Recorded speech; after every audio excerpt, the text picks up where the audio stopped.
Bonsoir à toutes et à tous. Pour cette émission, nous retrouvons le théologien Benoît Bourgine, professeur à la faculté de théologie de l'UC Louvain, pour poursuivre notre échange commencé il y a 2 semaines au sujet de la quête de sens dans notre société. Benoît Bourgine, bonsoir. Bonsoir. Bienvenue pour cette deuxième émission. Alors, dans l'émission précédente, vous évoquiez 2 grandes options relatives à l'offre de sens aujourd'hui, qui sont l'option naturaliste et l'option humaniste. Alors, Benoît Bourgine, il existe une 3e offre de sens, c'est l'option religieuse. Alors, en quoi consiste cette option? Qu'est-ce qui la caractérise? Alors, oui, merci, désolé. Pardon, Benoît, j'ai broubbelé.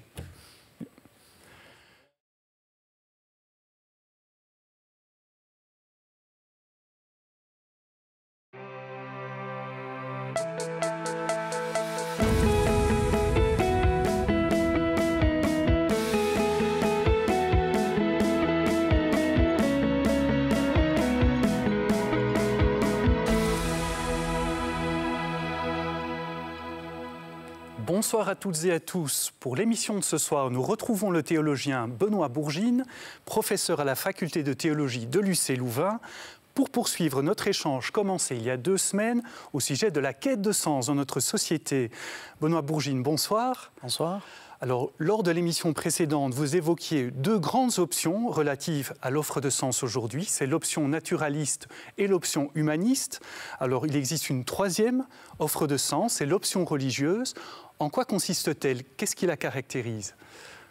Alors, d'abord, option religieuse, ce qui est nouveau par rapport à ce qu'on vivait il y a 100 ans, c'est que la religion, choisir un secret caché comme sens de l'existence, c'est l'objet de ce que l'on choisit en raison. Avant, on était religieux parce que, de génération en génération. Ce n'était pas une option, au fait. Effectivement. Tandis que maintenant, c'est une chose qu'on choisit et qu'on choisit en raison. Il faut arrêter avec l'idée selon laquelle être religieux, c'est être guidé par l'irrationnel. Nietzsche disait à propos de ceux qui s'en tiennent pour déterminer le sens de l'existence à ce que la science dit du monde. Et Nietzsche dit d'eux, mais qu'est-ce que la doctrine des particules a à voir avec le sens de l'existence? Évidemment, rien du tout. Personne ne se détermine sur la question « la vie a-t-elle un sens ?» par rapport à ce que dit la science, puisque la science parle à un autre niveau. Mais on pourrait ajouter aussi, au niveau humaniste, par rapport à l'option humaniste qu'on a évoquée, eh bien, en effet, ce n'est pas des arguments de type politique ou éthique qui vont répondre à la question à laquelle chacun peut répondre en conscience, à savoir, qui suis-je? Oui ou non, la vie a-t-elle un sens?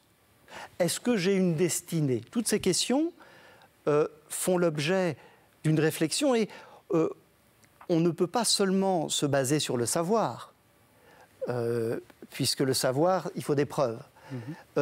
En fait, pour répondre à cette question si vaste, ce ne sont que des signes qui peuvent nous indiquer la voie. Est-ce qu'un récit de sens, un récit de salut, on y voit la vérité de notre propre existence? Et c'est à ce moment-là qu'on peut devenir religieux. Non pas pour se laisser déterminer par l'irrationnel, mais au contraire, connaître ce qui n'est pas savoir, connaître en fonction d'une probabilité, ne serait-ce que pour choisir un métier ou choisir un conjoint. On ne peut pas savoir si ça va aller. C'est à partir d'une espèce d'intuition, d'une réflexion sur l'ensemble de l'existence, et puis aussi ce qu'on sait de nous-mêmes, ce qu'on sait de l'autre. Et on prend le risque. Donc il y a une question de foi. On fait le pas, on ose, avec les risques que cela comporte. Et qu'est-ce qu'on reçoit quand on fait ce pas? Voilà. Que donne comme sens l'option religieuse de manière générale? Alors, première chose, ça ne donne pas de garantie.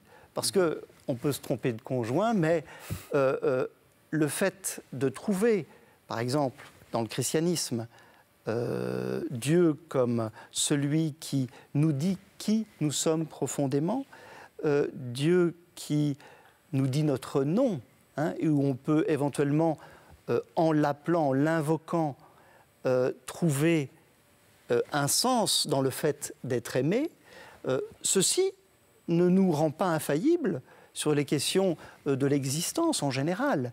Hein, donc il n'y a pas de garantie. D'ailleurs, la foi est toujours indissociable du doute. Cependant, cette foi en quelque chose qui nous dépasse va d'abord nous permettre de faire du tri dans notre existence. Ça veut dire distinguer entre ce qui est essentiel et de ce qui est relatif. Hein. Qu'est-ce qui est essentiel dans ma vie? Le fait d'être en relation avec un absolu, et un absolu qui est personnel dans le cas du christianisme, qui me regarde, qui m'appelle par mon nom, permet de vivre cette traversée très, très courte qu'est l'existence avec confiance. Donc justement, ce qui est propre au christianisme, parce qu'il y a les religions en général, chaque religion, bien sûr, a sa spécificité. Vous avez déjà évoqué 2 points. C'est le fait que Dieu est personnel, c'est l'amour. Qu'est-ce qui caractérise encore cette, je dirais, réponse de sens qu'est le christianisme? Alors, on peut venir à la foi pour des raisons tout à fait raisonnables, hein, des raisons raisonnables, c'est-à-dire qui renvoient non seulement à une expérience du monde, mais aussi à une recherche de la conscience, de sens. Mais quand on avance dans la vie de foi, on a une surprise, c'est rencontrer d'abord la grandeur de Dieu, mais aussi le mystère de sa liberté, le découvrir que Dieu a pour nous une idée, un projet, et qui est tout à fait unique. Hein. Et donc dans la Bible, il y a cette notion de ce que Dieu seul sait qui nous sommes. Hein. Donc, devenir croyant ne nous donne pas non plus le secret de qui nous sommes, mais nous savons que Dieu l'a. Hein. Et nous sommes, alors nous pouvons aller en chemin, hein, pour rejoindre la manière dont Dieu nous voit. Hein, qui est toujours beaucoup plus bienveillante que celle que nous avons sur nous-mêmes. Hein, Dieu est plus grand que notre cœur. Hein. Et ça, c'est quelque chose qui suscite l'étonnement, la louange aussi. Alors, bien sûr, Dieu, on rencontre sa liberté imprévue, dans laquelle nous pouvons nous regarder comme un être finalement très énigmatique. Hein. Mais c'est aussi être croyant, et dans ce chemin, dans cette traversée de la vie qui n'est pas toujours rose, nous devons traverser des souffrances, l'approche de la mort, les maladies, etc. Et dans ces occasions, la foi nous permet de rester debout et de les vivre avec l'espérance au cœur, comme une lumière, dans les ténèbres, mais comme une lumière qui nous permet d'affronter avec sérénité ce qu'on vit. Alors justement, il y aurait beaucoup de choses à relever dans ce que vous dites, peut-être justement par rapport à la souffrance, par rapport à la mort, la maladie, etc. On dit parfois que le christianisme n'apporte pas vraiment de réponse, en tout cas ne donne pas de solution toute faite par rapport à la souffrance. Vous êtes d'accord avec ça? Comment vous réagissez à cette perspective? En effet, je ne pense pas qu'il faille trouver de sens à la souffrance. Il faut trouver un sens à la vie.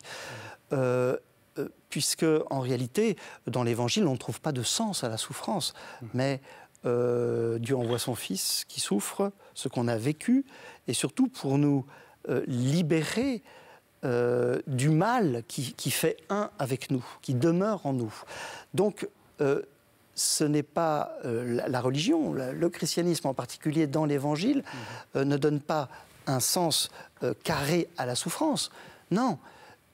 Il remplace ce scandale, cette révolte qui pourrait devenir seulement amertume, par un excès plus grand encore. C'est le fait que Dieu ne nous donne pas de réponse théorique, mais sa réponse, c'est le fait qu'il vive cette souffrance avec nous dans une compassion plus grande encore que celle dont nous sommes capables, c'est le Christ crucifié. Donc, dans ce sens-là, la résurrection, bien sûr, est au cœur de la foi chrétienne, comme événement, bien sûr, c'est au point de départ, mais finalement, la résurrection est notre horizon. C'est la vie qui est victorieuse, au terme, c'est ça, l'espérance des chrétiens. Au centre du christianisme, il y a cette affirmation, il est ressuscité pour nous sortir des tombeaux. C'est le cœur du christianisme. La tradition orientale a toujours mis ça au centre. Il est ressuscité et le dimanche de Pâques est celui vers lequel, la lumière vers laquelle nous regardons. Benoît Bourgine, merci beaucoup de nous avoir introduit encore une fois au sens de l'existence et plus particulièrement donc à partir du christianisme. Merci à vous de nous avoir rejoints ce soir. Si vous souhaitez revoir cette émission, c'est sur RTBF Ovio ou sur le site catobel.be. Bonne soirée à toutes et à tous et à très bientôt.